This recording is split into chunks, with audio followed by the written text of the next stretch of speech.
Om Jnanatimirandasya Jnananjana Shalakya Chakshurunmilitam Yena Tasmai Shri Gurave Namaha Nama Om Vishnupadaya Krishna Preshtaya Bhutale Mate Bhakti Vedanta Swami Nitinamine Namaste Saraswate Deve Gauravani Pracharane Nirvishesha Shunyavadi Paschatya Deshtarne Jai Shri Krishna Chaitanya Prabhu Nityananda Shri Advaita Gadadhara Shivasadi Gauravaktarinda Hare Krishna Krishna Krishna Hare Hare Hare Ram Ram Ram Hare Hare Jai Jai Shri Chaitanya Jai Nityananda Jai Advaita Chandra Jai Gaura Bhaktarinda Mukam Karoti Vachalam Pangum Langayate Girim Yat Krupatamaham Vande Shri Gurum Deenatharinam Paramananda Madhavam Shri Chaitanya Ishwaram Shri Shri Lakshmi Narsingadev Anantadev Bhaktaraj Prahlad Maharaj Ki Shri Ahobila Divya Kshetra Ki Thai Gaur Prema Hare Krishna. Thank you for coming in such large numbers for this Parivartan camp. And so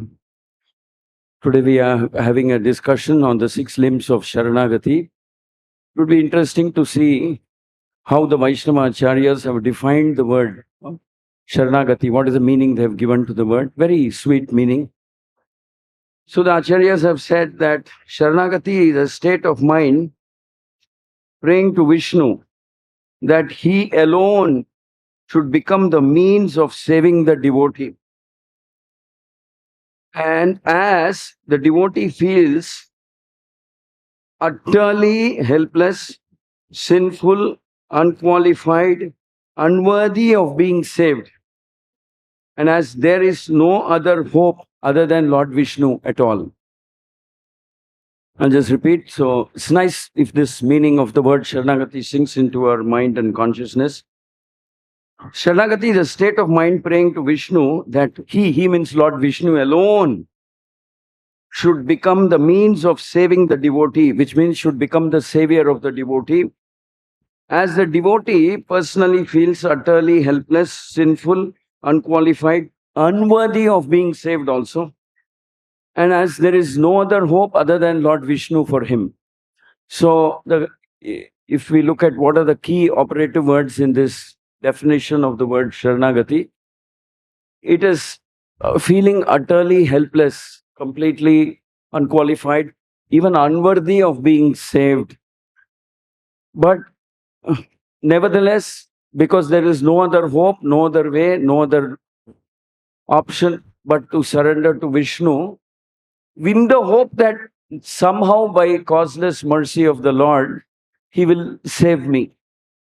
So, in other words, the key point is that Sharanagati, by definition, a person who does Sharanagati does not depend upon does not flaunt in front of the Lord his level of sadhana, his purity, or his knowledge, or his renunciation, or his nothing.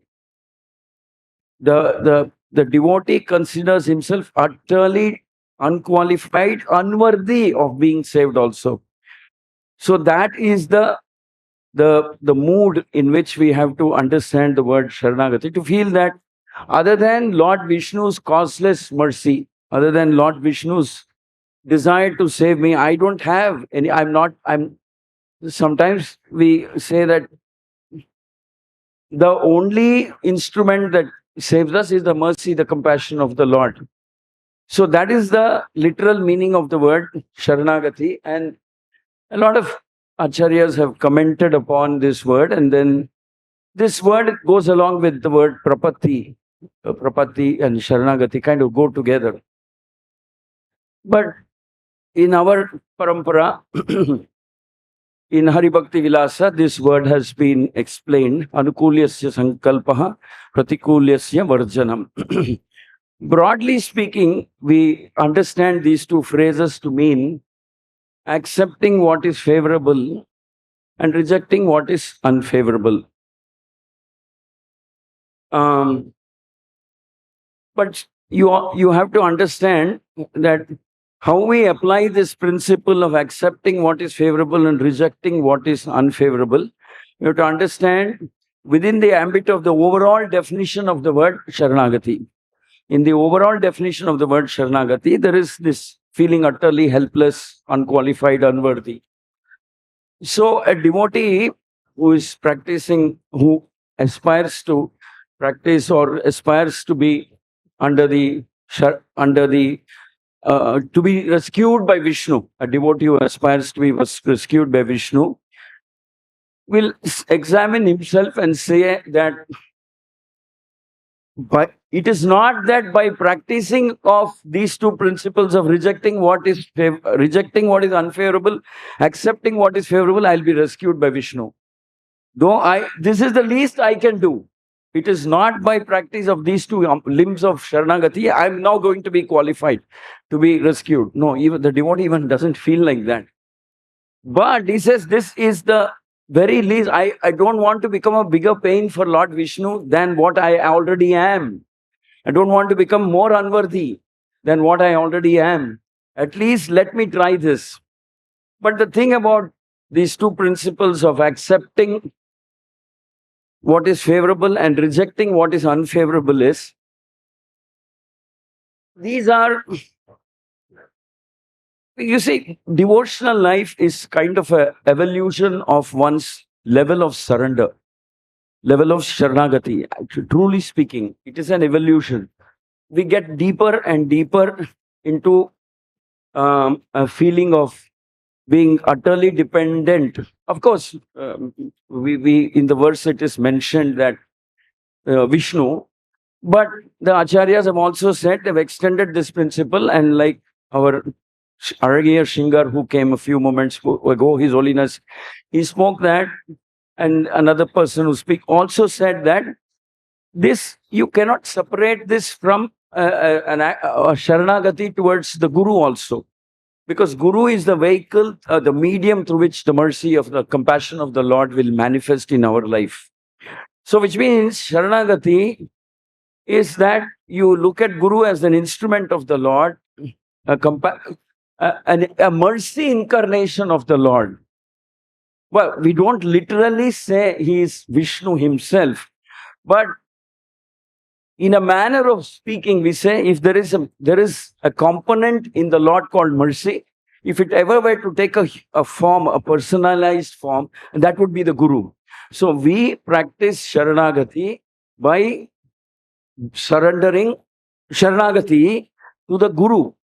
And Guru is not somebody who takes it for himself either. He will say, I will do my best to teach you. I will do my best to teach you how you actually do Sharanagati to Vishnu. That is my responsibility. And I'll pray for you. I'll try to teach you. I'll like that.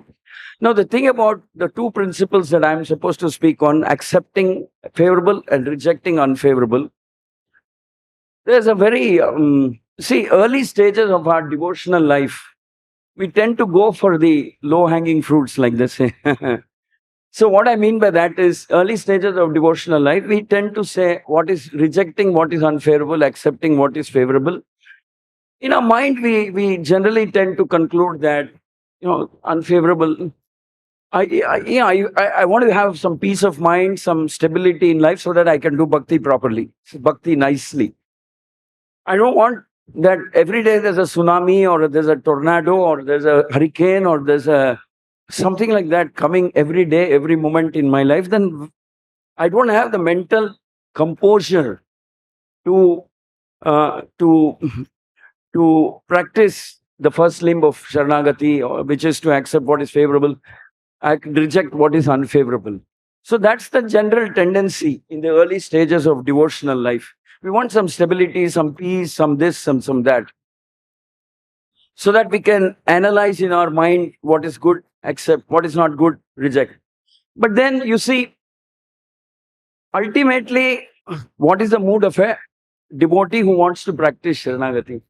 A devotee who wants to practice Sharanagati, as per the definition of the word Sharanagati, he has to reach a platform where he will feel utterly helpless, unqualified, hopeless, clinging on to the lotus feet of Guru and Krishna, saying, they are my only hope. He does not look at himself as being little additionally qualified because now I understand the meaning of the first two principles of Sharanagati, then the next two, then the next two I'm probably practicing also. He doesn't look at himself as being extra qualified because he's practicing the principles of Sharanagati. It's kind of a oxymoronic statement. The principles of Sharnagati say you have to practice this. But a devotee deep inside his heart says, actually, I'm not practicing. I'm not sincere. I'm not practicing. My hope and my only hope is mercy of Guru, Krishna, and the Vaishnavas. So if we can somehow preserve that mood in our heart, that for me, the only hope is mercy of Guru, mercy of Vaishnavas, mercy of Krishna. No matter how intensely we are trying to follow these principles. So both of these things have to go hand in hand. Because it is said that unless one feels utterly helpless when he is in front of the Lord or Guru, you don't have, that's not called Sharanagati at all. It's a very mental thing. You probably accept your Guru because Guru and Guru's instruction because it's good for you, it's going to be nice for you, good to follow Guru's instruction, good things will happen in your life, like that.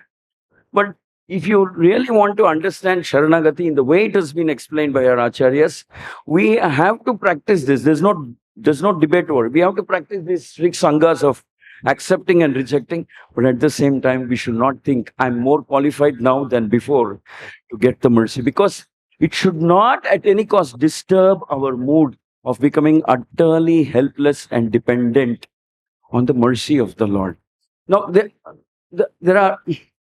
there's one classic example in the Srimad Bhagavatam, often quoted example of what it means to be actually like this Sharanagati. That is Mother Kunti. So Mother Kunti, in the course of her prayers glorifying the Lord, drops one or two verses. Amazing verses, because we get to see her mood and her consciousness. So in those verses, Mother Kunti says that early stage of the spiritual life, like I told you, we tend to pray like that. I don't want tsunamis and this and that and so many things happening. Where can I practice bhakti peacefully? I can't practice bhakti peacefully. But Mother Kunti is asking exactly the opposite. She's saying, may all these disasters and threats and accidents and whatever, all that happened in our life, may all these repeat. And then maybe I will not lose this mood of being utterly, helplessly dependent on you. If I have to be saved, it has to be done by you. It is not going to be done by my sadhana or my austerity. If I have to be saved, it has to be done by you. So Kunti Maharani is actually asking, rejecting unfavorable, accepting favorable things. Guru Kunti Maharani is asking favorable things for her. From her perspective is, let there be more disasters, let there be more pain, let there be more anxiety, let there be because let me have fear of this material world and feel utterly helpless. And she says, you become, she addresses Krishna as, you become the property of those people, of those amazingly qualified. Qualified is a misnomer here. You become the property of such of those blessed, fortunate souls who feel utterly helpless, scared of the material world. It's not just material world. Scared of anything. My only hope is Krishna, you and your lotus feet. So she's saying, whereas in the beginning stages of the spiritual life, we may say, I want peace of mind, I want this. Kunti is saying exactly the opposite. I want to be troubled. I'm missing those days when I used to be helplessly dependent. And that quality of being helplessly dependent is the essence of the word Sharanagati. So when we look at the first two principles, accepting favorable, rejecting unfavorable, then we have to ask ourselves honestly, saying, actually, we should give it to Krishna and say, Krishna, you decide what's good for me. Whatever, if it were left to me, I will, my assessment of my situation would be relative. Driven by my mind and my calculations. But you know what's good for me. I give you the power of attorney. You decide what's good for me. You decide. You make it happen the way you want. That is the essence of Sharanagati. Go to Krishna and say, my life is yours. I don't have any preference, nothing at all. It's completely yours. You please decide that you do what you like with it. Hare Krishna, Krishna Krishna, Hare Hare. I think I exceeded by 3-4 minutes. Thank you.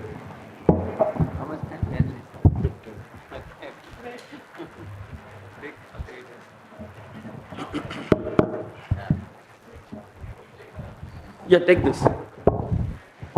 Hare Krishna. Now I request Maharaj to please speak. What is my topic? What is my topic? Next two limbs of Sharnagati Maharaj.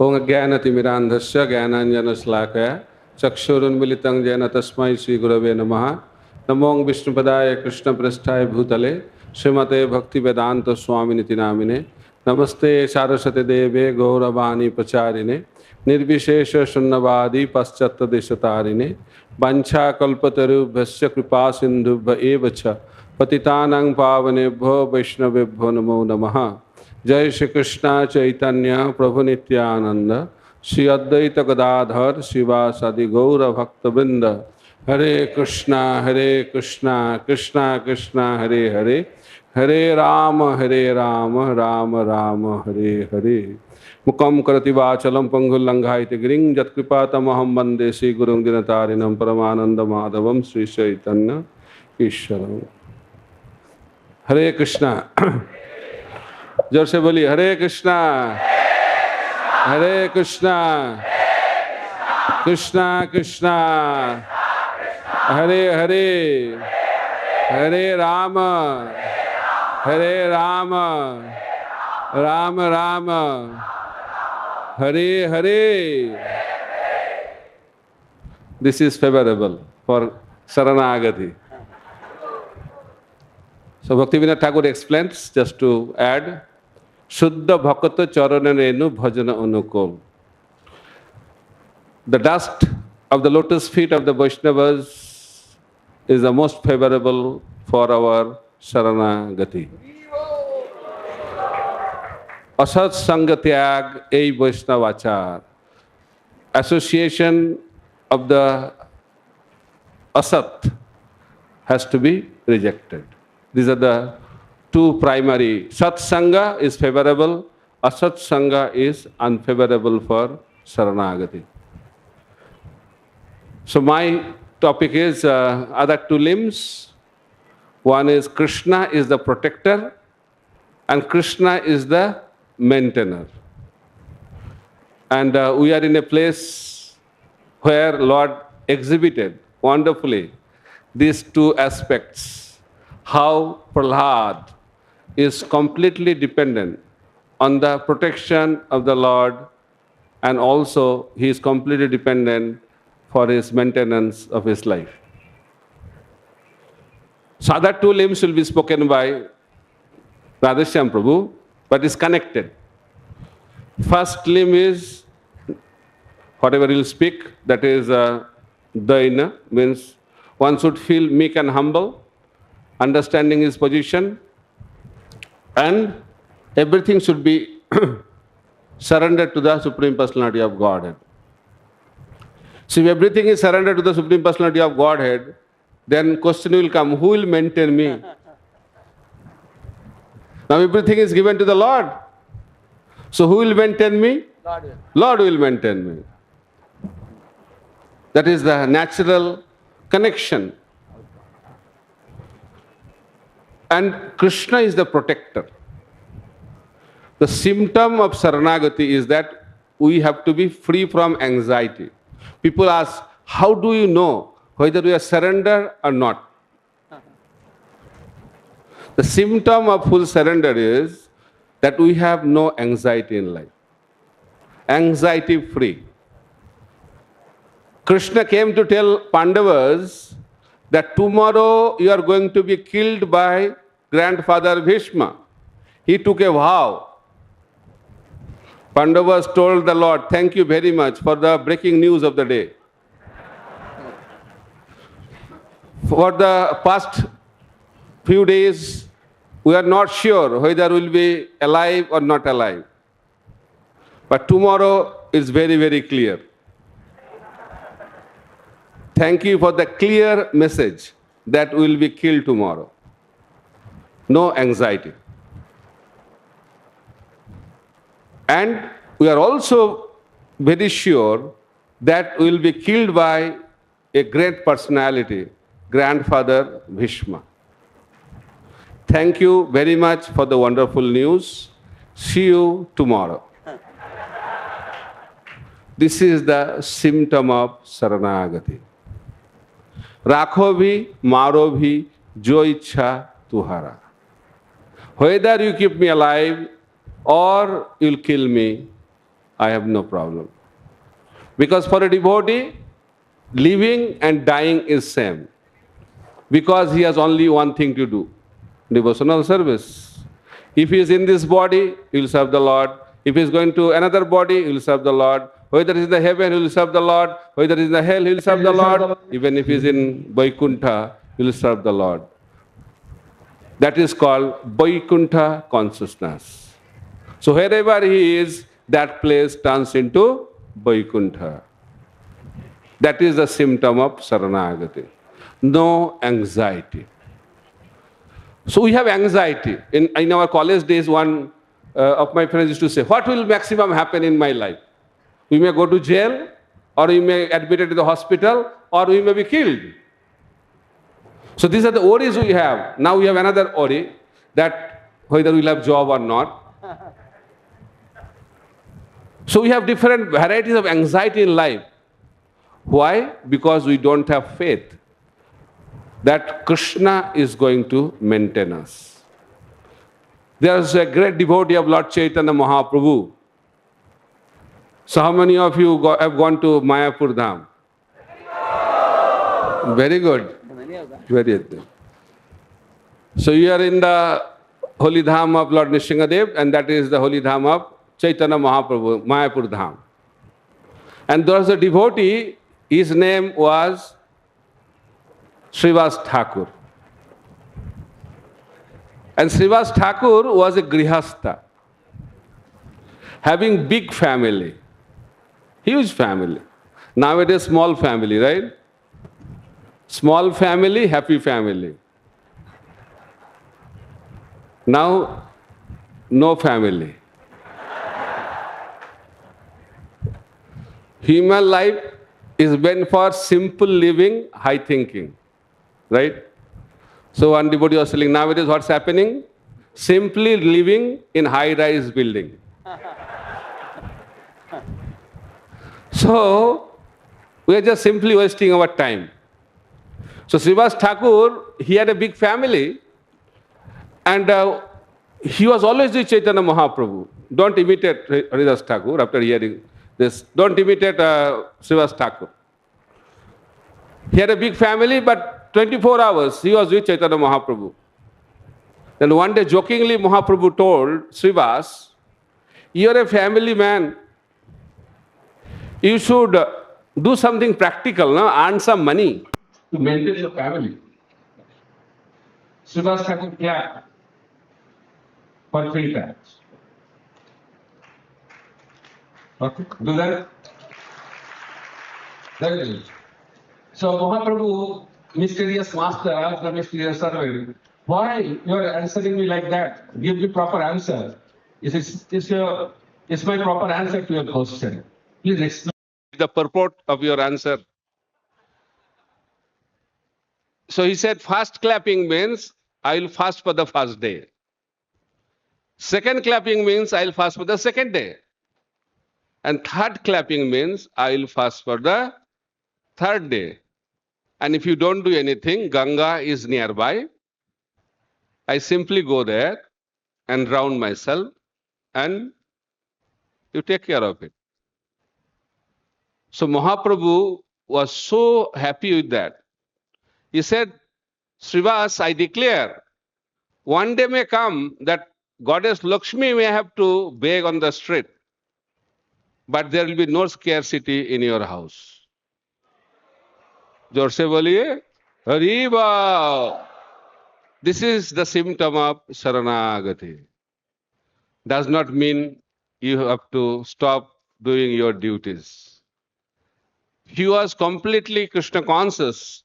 That's why Chaitanya Mahaprabhu took care of him. It's a top level of surrender. But we have to learn that we have to depend on the Supreme Personality of Godhead. Why? Because He is the protector.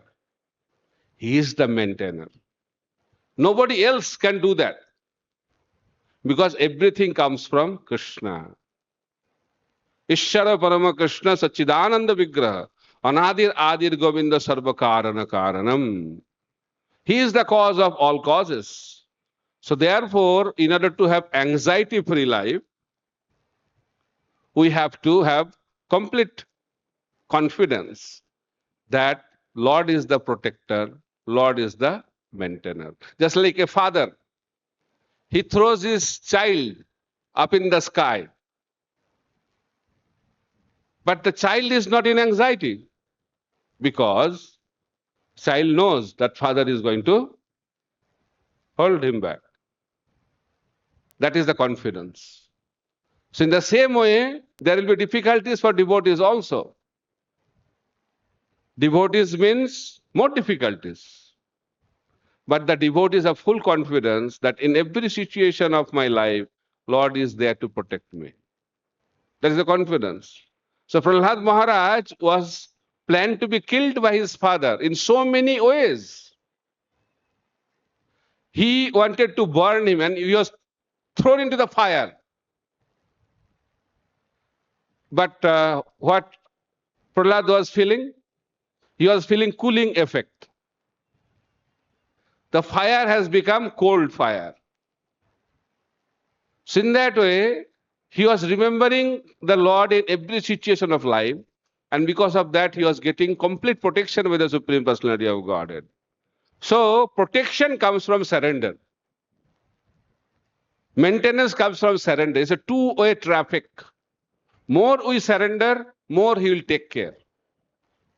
Sarva dharman parityajya mamekang saranang braja aham tvang sarva papebham moksha sami masuchaha. He said, you surrender unto me, I will take care of you. Don't worry about anything. But the problem is that we don't have confidence in the words of the Supreme Personality of Godhead. He also declared, not himself, he also declared through Arjuna. Why he declared through Arjuna? Because Lord says many things, but he also changes. Right? But if Lord's devotee declares something, Lord will never change. That's why he declared through Arjuna that my devotee never perish. That is the guarantee given by the Supreme Personality of Godhead. Kanteho pratijanihi name bhakta pranasati.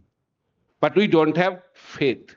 So in morning class also we are discussing, we always have our plan B.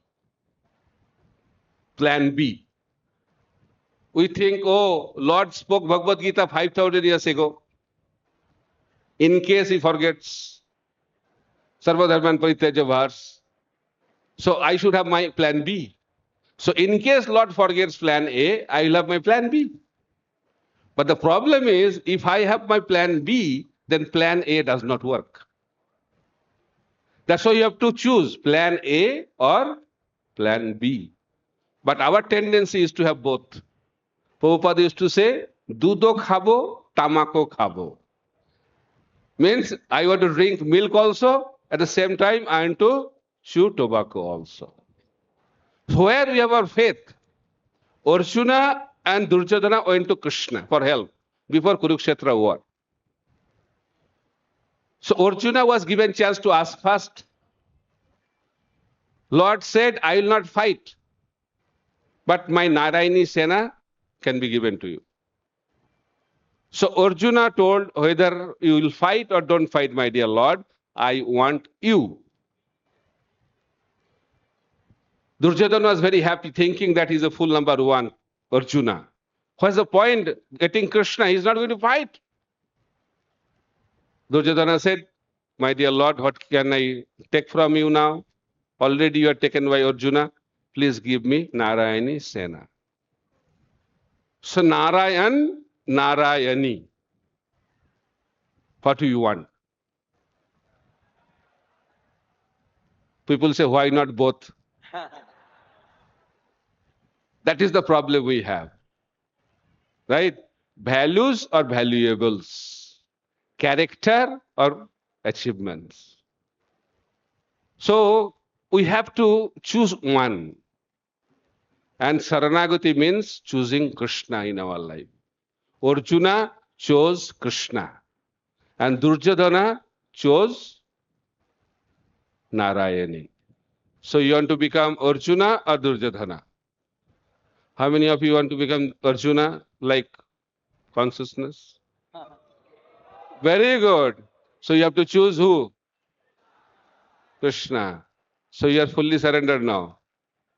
Sharanagati is done. Thank you very much. Hare Krishna, Hare Krishna, Krishna Krishna, Hare Hare, Hare Ram, Ram Ram, Hare Hare. Always remember, Narayan or Narayani. Always choose Narayan. Hare Bol. Hare Krishna. Thank you very much, Maharaj. Now I may request His Grace Radhesham Prabhu to speak on the next two limbs of Sharnagati. ॐ अज्ञाननिरन्दस्य ज्ञानाञ्जनशलाकया चक्षुरुन्मीलितं येन तस्मै श्रीगुरवे नमः।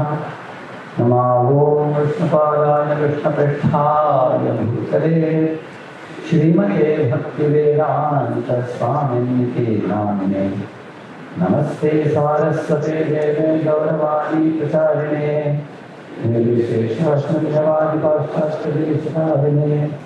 जय श्री कृष्ण चैतन्य प्रभु नित्यानंद श्री अद्वैत गदाधर श्रीवासादि गौरवृंद। हरे कृष्ण कृष्ण कृष्ण हरे हरे, हरे राम राम राम हरे हरे। ओम नमो भगवते वासुदेवाय।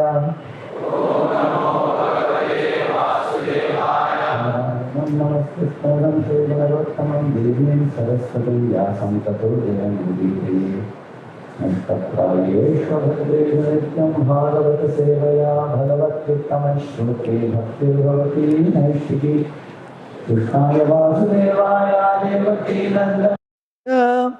नंद Kumaraya Govindaya Namo Namaha. It was so interesting to hear from both Varadakrishna Prabhu and His Holiness Bhakti Prachar Parvajak Maharaj. The basis of all Sharanagati, or the lotus feet of Krishna, is our understanding of Krishna's position. Yam Brahma Varunendra Rudra Marutastunnmanti Divyaishtavai Vedai Sangapadakramो Upanishadair Gayanti Yam Samagaha Dhyanavasthita Tatkatena Manasa Pashyanti Yam Yogino Yasyantam Navidusura Suraganaha Devaya Tasmai Namo. This verse says that Krishna is that personality in whose lotus feet Brahma, Varuna, Indra, Rudra, Marutas, all these 33 crore devatas bow down to him, it is said. All the 33 crore devatas are like Mukhya Mantris, chief ministers. And Krishna is like a prime minister. How many chief ministers are in India? 33. And how many prime ministers? So, Supreme God is only one, Krishna. And everybody else is subordinate to him. Ekala Ishvara Krishna, Asabhabritya. And this understanding has to be crystal clear in our hearts, not only knowledge, but a firm faith in this knowledge. Because Krishna says in the 15th chapter, last verse, Yo mameva asammudho janati purushottamam sa sarvavid bhajati mam sarvabhavena bharata. Arjuna, if anyone knows that I am the Supreme, there is no one equal to me or beyond me, with full conviction, he knows everything, Krishna says.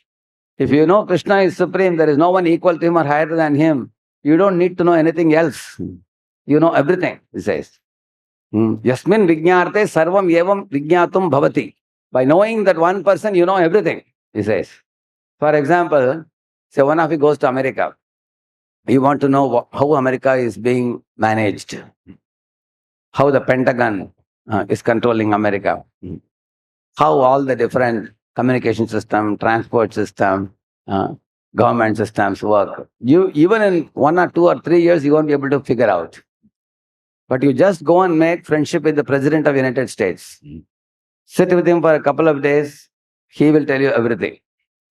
Similarly, Arjuna did not have to go around searching for knowledge.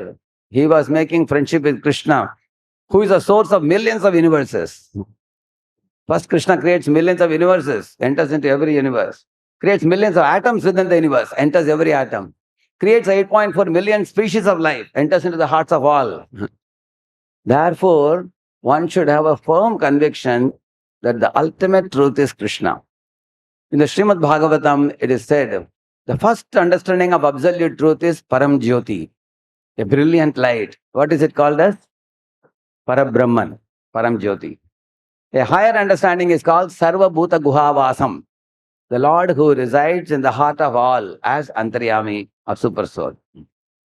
Third, ultimate realization of God is Bhagavantam Adokshajam. The Supreme Lord is a Bhagavan, which means he has 6 opulences in full, all beauty, all knowledge, all wealth, all fame, and all those things. Bhagavan. He's called a Sarvatma. He's the heart of everybody. He's called as Ishwar, the Supreme Controller. His name is Hari, one who takes away all inauspiciousness. One who is Sarva Mangalmaya, supremely auspicious. So, and he is called as Bhagavantam Adokshajam. He is not easily visible to our naked eyes, but he is only visible to the eyes filled with love. Anyone who can see him with an eye of love, like the Brajavasis were seeing him, Sudama was seeing him, with no other material motivations, then he is visible to their eyes. So, what is the preliminary understanding of absolute truth? Param Jyoti. Higher understanding? Sarva Bhuta Guhavasam. Sarva Bhuta means all living entities' hearts is present. And ultimate understanding of absolute truth is Bhagavantam Adokshajam, beyond the range of the mundane senses. So, Sharnagati can only happen if we study the scriptures regularly under the guidance of a bona fide spiritual master and develop a genuine faith in the Supreme Personality of Godhead, Krishna, as the singular Supreme, who has no match. There is no one equal to him, there is no one higher than him. So there is one verse by your Uddhava, Tasmad bhavantamanavadyamanantaparam sarvajñameshwaram akunta vikunta dishnyam nirvinnadhiraha mughe vrijnabhitapto narayanam narasakam sharanam prapadye. I take shelter of the lotus feet of Lord Sri Krishna. Why? He says, Tasmad bhavantam, oh my dear Krishna, you are anavadyam, spotlessly pure like the sun. Sun absorbs the urine and renders the place clean, and the sun doesn't get contaminated. You are also like that. You can take away the sinful reactions of millions of jivas and you are never contaminated. And your heart is like gold. You have such a pure and simple heart. How you deal with Sudama, how you deal with Vidura, how you deal with Pandavas. So you are spotlessly pure heart. Shuddham, asnaviram, shuddham, apapa viddham. So, and then he says, anavadyam, anantaparam. He says that in this world, somebody may work for IT company. You have a boss. 5 years you put salute to him, night you stay till 10 o'clock, so that boss will be pleased with you and give you a promotion after 5 years. But after 5 years, when the promotion is about to come, he may get transferred to another company. And the new boss comes, who doesn't know anything about you. Whereas Krishna is not like that. He says, in this lifetime you did something for Krishna. Even after you leave this body and go to next life, Krishna will not forget what you did for him. Because he is Sarvajñam, he is all-knowing. Not only that, sometimes you may serve somebody in this world faithfully in a company. Even after serving 5, 6, 8 years, when a promotion is about to come, somebody goes to your boss and then tells him something about you. After that, the boss will look at you with angry eyes and you don't know why. He will not give you a promotion, and he'll give promotion to that fellow who filled his ears with something. So the boss got a wrong opinion about you because of that fellow putting something in his ears. Whereas can Krishna tell something bad about you to Krishna? Can anybody go and tell Krishna? Because if somebody tells something wrong about you to Krishna, Krishna will catch his ears because he knows everyone and everything. He is in your heart, he is in that fellow's heart. Nobody can cheat Krishna. He is Sarvajnam. He is all knowing. Therefore, whenever anybody gives me any trouble, I immediately think Krishna is watching from the top. This fellow is giving me trouble. He is allowed to give me trouble. That means Krishna is sanctioning it. So therefore, I have no worry. You understand now? It's without Krishna's permission, can somebody trouble me? What do you say? No. If Krishna doesn't give sanction, they cannot trouble me. And if Krishna wants to protect me, can somebody come and harm me? No. You will see that is how, you will see when Arjuna was in his chariot, one Nagastra came like this and took off his mukut. And mukut fell and all the diamonds got scattered. So Arjuna felt a little ashamed. He told Krishna, please drive your chariot properly, Keshava. People will laugh at me, my mukut is on the ground. Krishna laughed and said, hey, your head should be on the ground. I pushed your chariot 1 feet below, because of which your head was saved. Only your mukut is down. So Arjuna said, I don't even know what all dangers are coming in front of me. You are so kind. I am like a child, you are like a mother. How you protect me, I don't even know. So you will see that a devotee has firm faith that Krishna is my Lord. His eyes are awake even when I am sleeping at night. Like we may be sleeping in the bed, but Lord is wide awake in our heart. He is watching us 24/7. Where are we going? Where am I coming? What am I speaking? What am I doing? Sarvadappani padam tat sarvadokshi shiro mukham sarvadashtati manloke sarvamavritti tishtati. Lord Krishna is telling, my eyes are everywhere, my ears are everywhere, my head is everywhere, face is everywhere, hands, legs are everywhere. There is no place where I am not there. He is telling in the Gita. So once I am convinced about this fact, then I can live very peacefully. See, every one of us sitting here, you are going to give your body to somebody. For example, when you are born, your mother put a rubber stamp, Mera beta, my son. And after you are married, your wife will put a rubber stamp, my husband. Come here, get this, get that, she will say. When you join a company, you will say, our employee. How do you know? They will give you one identity card with a card here. Infosys or something, you will be wearing. So every one of us have an identity of being owned by somebody. And why are you owned by somebody? Because you have faith that, I will ask a simple question. Say you joined a very ordinary company, computer company, which is paying you 30,000, 40,000. Suddenly Microsoft is offering you a job. Instead of 40,000, now this company, Microsoft is giving you 2 lakh per month. How many of you will join that? Correct, no? Why? Because you are getting a better offer, better pay and perks, better salary. Now another company is calling you abroad, say Meta is calling you to America. They say, we will give you 5 lakh per month. How many of you will go? Correct or not? Which means, when you have a better prospects, better opportunity, more money, more facility, more permanent, you will certainly go for it. So every one of us is calculating, whom should I give my body, mind and words to? So as the devotee studies through the scriptures, one comes to the firm faith that in this world it is not at all worthy to give our body to the temporary beings of this world, like our mother, father, or our company, or to anybody else. Because nobody in this world can shelter me, protect me, and guide me for all time to come except Krishna. Krishna is the only person to whom I can hand over my body, mind and words. For example, a child, can lie in the lap of the mother, and the mother may make the doctor give an injection also to the child.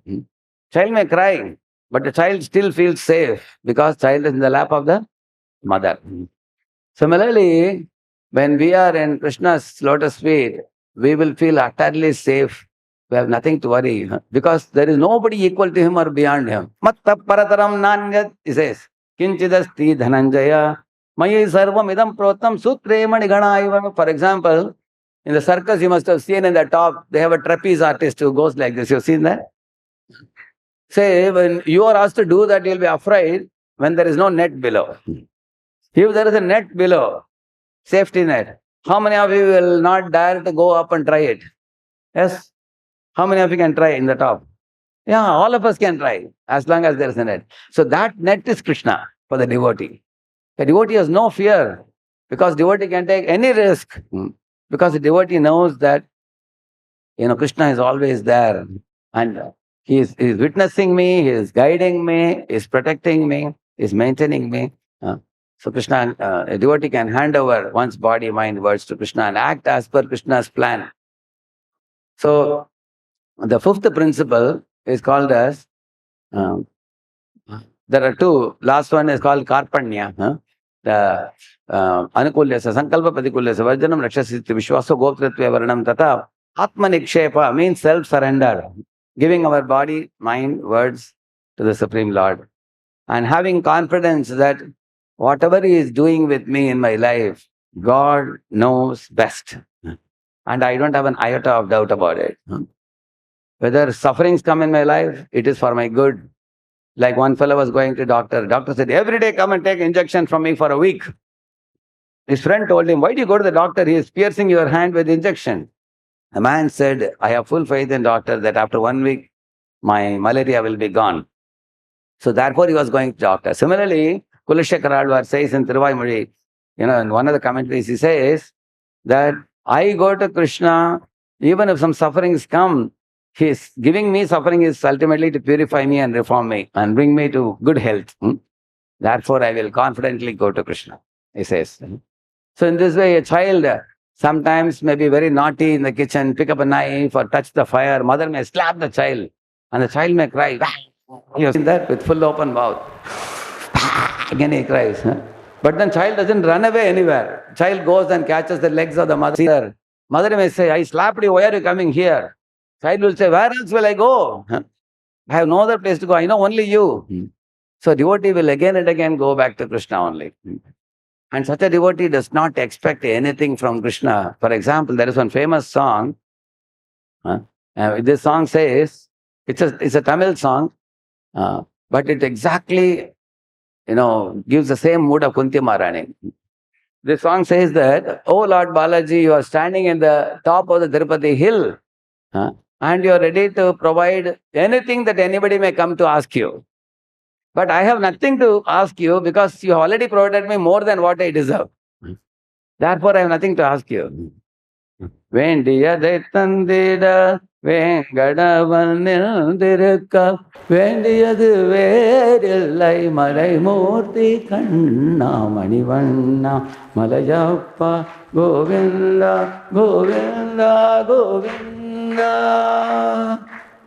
Tirajan Penirkinrai Kanna Vannai Malai Mudumaadavar Mattume Kaanbar Irundalum Yenakku Kudayandrum Illai Irundalum Yenakku Kudayandrum Illai. What is saying? You see, you are standing behind the curtain and not visible to my eyes, and I have no complaint that you are not visible to me. Why? Because I have not qualified to see you. You are only seeable by great souls who are Vaishnavas, pure-hearted devotees, Muninam, Amalatmanam, such people. But I am so fortunate that I am in touch with those who have seen you, like Srila Prabhupada and Srila Prabhupada disciples. I am in touch with those Mahatma devotees who have seen you. That is enough for me. I will simply stay at the lotus feet. I will become their loyal servant. If they tell me get up, I'll get up. If they tell me sit down, I'll sit down. If they tell me go and get this, I'll go and get it. Simply by assisting them, my life will become perfect. I don't have complaint that you will not give darshan to me. I am happy to be servant of your pure devotees. This is the mood in which one becomes owned by Krishna. You become owned by Krishna, Krishna will become owned by you also. Krishna is sold out to devotees who constantly remember him.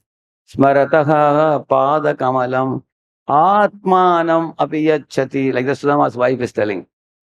Simply, if somebody remembers Krishna constantly and becomes owned by Krishna, then Krishna gives himself to his devotee. So, Atma Nikshepa can be seen in the character of Dhritarashtra, who was a pure devotee. He exactly acted as per Lord's plan. And also, you can see Bali Maharaj, he gave all the three worlds to the Lord without any hesitation. He said, "You gave me all these things to me, my Lord. Now that you have come to take these things back from me in the form of Vamanadev, please take it all back. Why only these things? Take my head also. I am also owned by you." He gave everything to him without hesitation. And Prahlad Maharaj, his father, was forcing him, trying to subjugate him and make him surrender. Prahlad said, "Get lost, I won't surrender." Because surrendering to a material person like you is no good. The result will be material bondage. I will surrender to Supreme Lord who is worthy of surrender, because that surrender is done out of love. There is no force in surrendering to Krishna. We voluntarily surrender. Like one of you boys, your mother, father is coming to airport in the midnight, 12 o'clock or 1 o'clock. How many of you will go to pick them up? Correct, no? And they have a heavy luggage. You will lift it in both the hands. It's not that it is not painful for you. It may be painful, but that is called the burden of love. You do it with great love because it's your parents. Devotee feels the same with Krishna also. A devotee happily gives away everything for Krishna. His body, his mind, his words, his salary, his time, his energy, his very life itself. Therefore, Lord Vishnu told Durvasa, how my devotee is like Ambarish. He said, Ye putra, he said, Ye daragara putrapta, pranan vittam yamam param. And then he said, Ye daragara putrapta. They give their wife, their children, their home, their job, their wealth, everything in offering to me. They consider me to be the only object of surrender. They do that. Katam stam takta mujse. How will I give them up? I become owned by them, the Lord said. So this is actually called as Atma Nikshepa, surrendering to the Lord. This is possible, as I told you. Begin with understanding of Krishna's position from the scriptures, guided by the devotees, render services. We have to have a deep-rooted faith that the ultimate personality to be. Whatever doubts you have in your mind about Krishna, shoot them down by meeting devotees who have firm faith in Krishna. Why Krishna is dancing with the gopis, why Krishna is stealing butter, why Krishna did this, did that. You may have hundreds of doubts. One by one, bring them to surface without hesitation, ask the questions, get them cleared, and come to the point of understanding how lovable Krishna is, how endearing personality he has, how spotlessly pure he is. Once that firm faith comes, naturally Atma Nikshepa will come. And last one is Karpanya. Time is up, but many of them actually spoke something in line with Karpanya. The Karpanya, most fundamental aspect of Karpanya is understanding one's insignificance and understanding Krishna's greatness.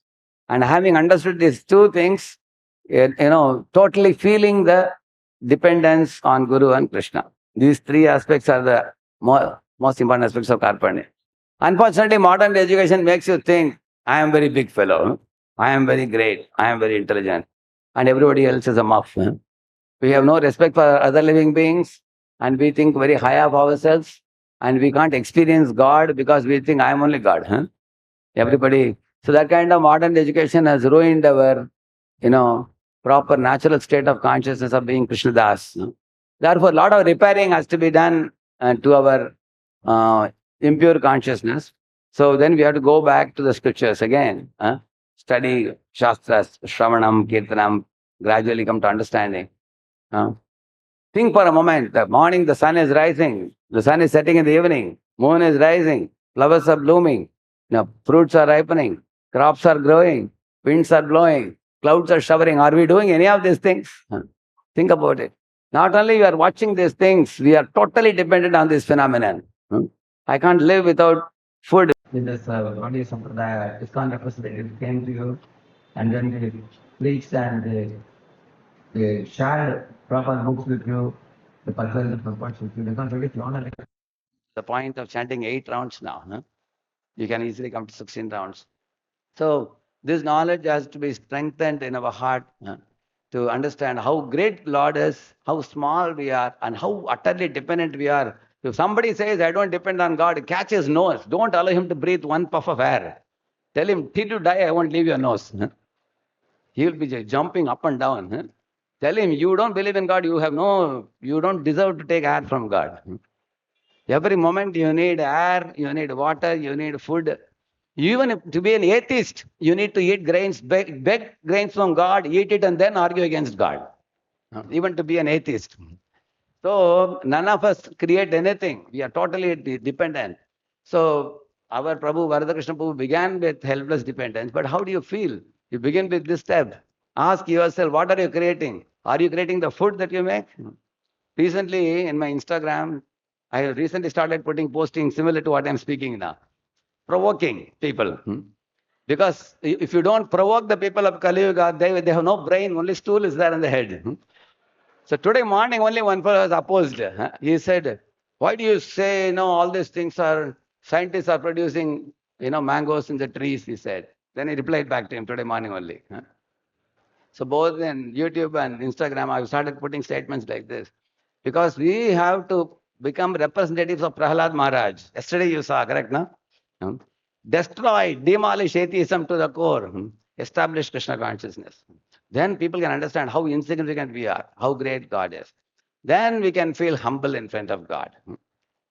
We are wagging our tail and licking the boots of IT cow flesh eaters, in whose feet we are taking salary and we are wagging our tail shamelessly. Should we be humble in front of them? We should be humble in front of Krishna and his pure devotees. Hare Krishna. Hare Krishna. So we can see how our senior devotees, Bharat Krishna Prabhu Maharaj and his Sadhushan Prabhu, by the empowerment of Lord Nrsimhadev, are roaring like lions. Haribo! All the atheistic fellows should flee in fear. So because of the lack of time, we'll have a short question answers, not very long. He is the incarnation. See, the original Aragia Shingar who came from Melkote and started this mutt here, he didn't have any confusion that I am incarnation of God. No, he never. He considered himself as actually, the thing about Guru is that if you ask Guru, what is your parichaya? What do you think about? Who do you think you are? The Guru will always identify himself as my original, real identity is that I'm servant of my Guru.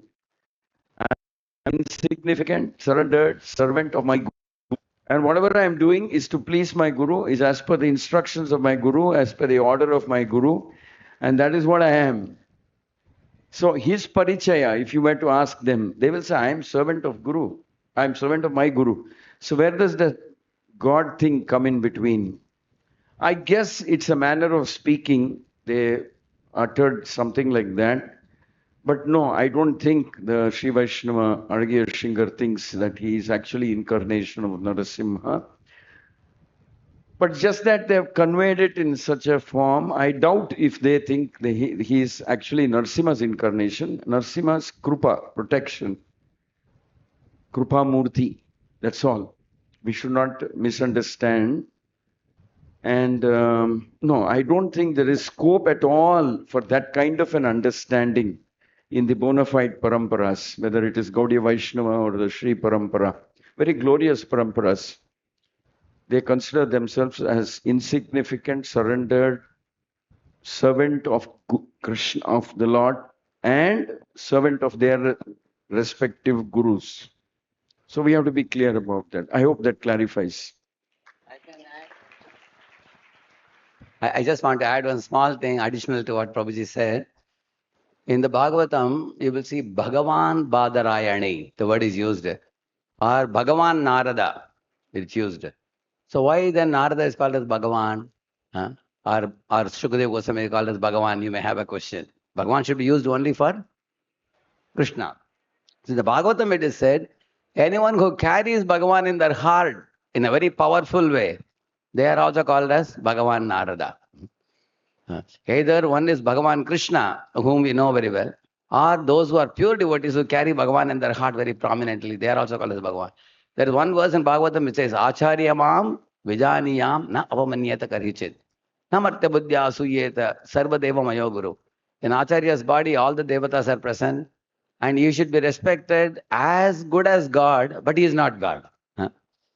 One should treat him with the respect which you will give for God.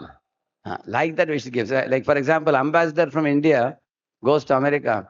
He is respected as good as Prime Minister of India. But is he Prime Minister of India? He's only an ambassador. But Prime Minister of India is different. Similarly, God is different. Acharyas are different. But Acharyas are to be respected like God would be respected. Why? Because the reason he said, they are Kripa Murti. They are carrying Krishna's Kripa in their suitcase. They can open it and give it to you. If you ask for it. Hare Krishna. Thank you very much, Prabhuji, for your answer. Next, we have question for His Holiness Bhakti Prachar Parivir Swami Maharaj. You can raise hand.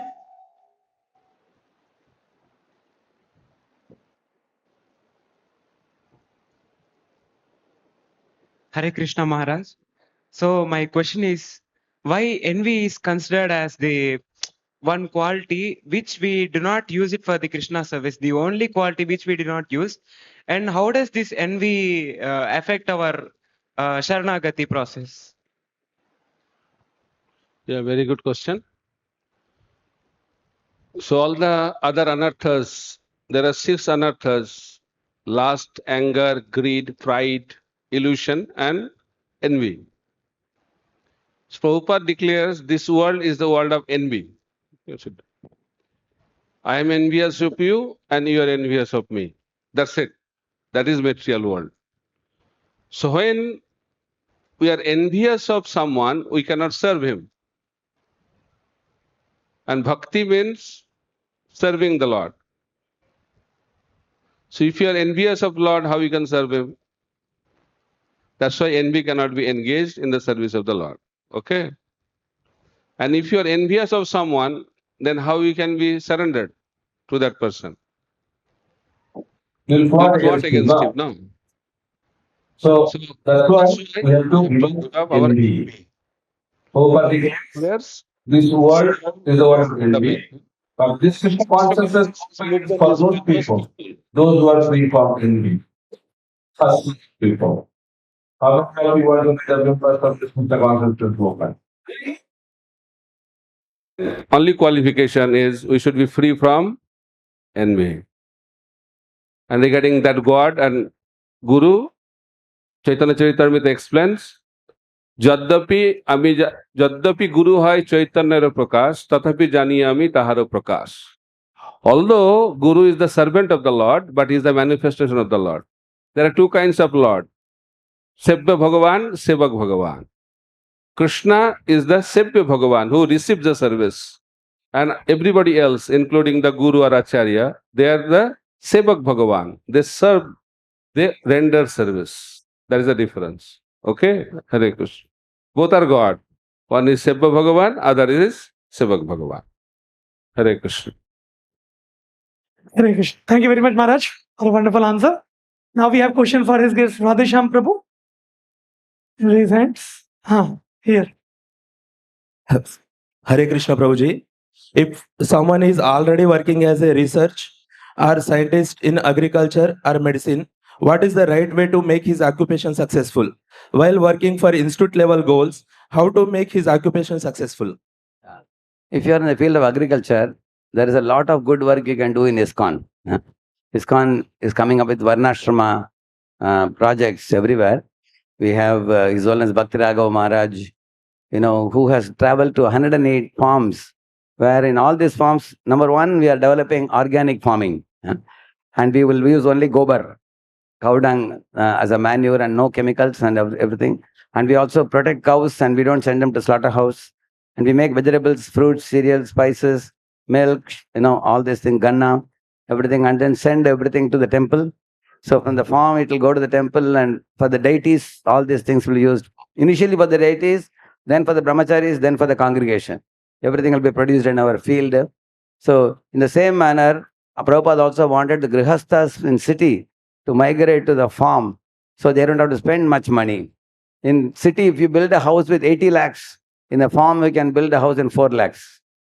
And also in a city, you work in an IT company for 16 hours a day. In the farm, you don't have to do such jobs. Very little expenditure will be there. And morning, evening, they can have classes and aratis. So Prabhupada wanted brahmacharis to live in city and preach, grihasthas to go to farm and cultivate Krishna consciousness, and then start preaching in all the villages, thousands of villages around. So in this way, you can be very instrumental in developing a farm community in ISKCON after your agriculture.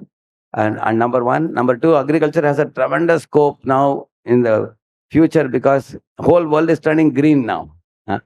So at one time, engineering, medicine, and chartered accountancy were considered crest jewel professions.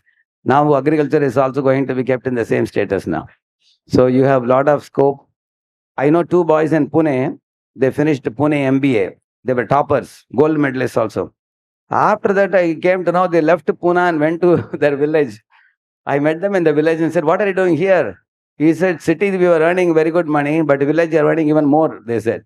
Because they're making organic vegetables and everything and sending it to Germany, fruits and everything. And in this way, they were saying, we have a Goshala, we are living with mother and father, and they're preaching in the village, Krishna consciousness. They're making a temple also. So in this way, India was 75% in villages and 25% in city. Now, if you see villages, only 45% village, 50% in city. So we want devotees like you to reverse the trend, people going from city to the village and creating a village economy so that big industrial enterprise and this consumer culture and all this synthetic lifestyle in city can be reduced and we can increase the Krishna conscious atmosphere in the villages, giving more and more opportunity for people to have more time for Krishna. Maximize Krishna time, minimize Maya time. Okay, thank you. And for your information, Prabhupada declared in 70s that in the future there will be a lot of unemployment. You will not get any job. That already started. So jobless. So Prabhupada said every ISKCON center should have farms and we should recruit all these unemployed people in our farm. Give them shelter, give them food and give them Krishna consciousness. In that way, we can become very Krishna conscious in our communities and whole world will become Krishna conscious. Welcome to the village farm community. Goodbye to the city community. Very well.